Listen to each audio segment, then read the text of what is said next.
You are in an intimate relationship with someone who is displaying confusing behavior. Here is what is happening in your brain. Your narrative bias makes it impossible to absorb the information from the outside world without arranging it into causes and effects. So, according to David McRaney, author of You Are Not So Smart, a great book, by the way, only babies have no narrative. So, if you look back on a behavior, thought, or emotion and feel confused, you experience an intense desire to explain it. That explanation can affect your future behavior, thought, and feelings. So, number one, you develop narrative bias. Victims of intimate partner abuse often try to make sense of their abuser's behaviors within a coherent narrative. So, this bias can lead to rationalizing or justifying abusive actions as part of a larger, understandable story, which can impede the recognition of abuse and the decision to seek help. Number two, confusion and rationalization. So, when looking back on incidents of abuse, victims often feel confused due to the dissonance between their love for the abuser and his harmful actions. So, the intense desire to explain this can lead to skewed interpretations or justifications of the abuse. Number three, impact on future behavior. So, the explanations that victims create for their abuser's behavior can affect how they respond to future incidents of abuse. So they may adjust their own behaviors, thoughts, or feelings in an attempt to prevent future abuse, often based on the narrative that they have constructed. Number four, loss of self in the narrative.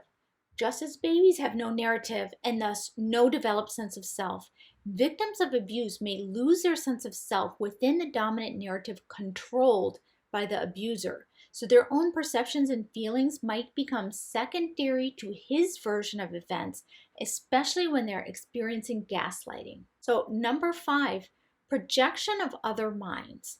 In abusive relationships, victims may project intentions or feelings onto their abusers that aren't actually there. And this projection can stem from the very powerful human tendency to attribute complex emotions and thoughts to others, even when such attributions may not be accurate. Number six, misinterpretation of abusers' actions. So victims might misinterpret abusive actions as care or concern due to this narrative bias. That can lead to a distorted view of the relationship where abuse is seen as an expression of love or passion. So here are the top 10 narratives women adopt, either by making it up or by accepting their partner's versions of events. Number one, he's just stressed. Number two, it's actually my fault. Number three, he had a tough childhood.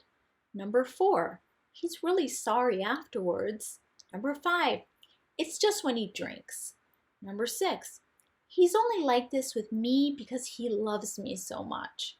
Number seven, it's not actually physical abuse. Number eight, he promises to change. Number nine, it only happens sometimes. And number 10, we're meant to be together. Destiny! So if someone engages in confusing behavior, you should always ponder the possibility that they are into power and control. So examine all the clues on the ground. Now think, if this person wanted to control me, would all of these data points suddenly make sense in a cohesive, simple, and easy to understand narrative? And the answer is yes. He is most likely into power and control. So stay safe and subscribe for tips and tricks on recognizing and responding to manipulation.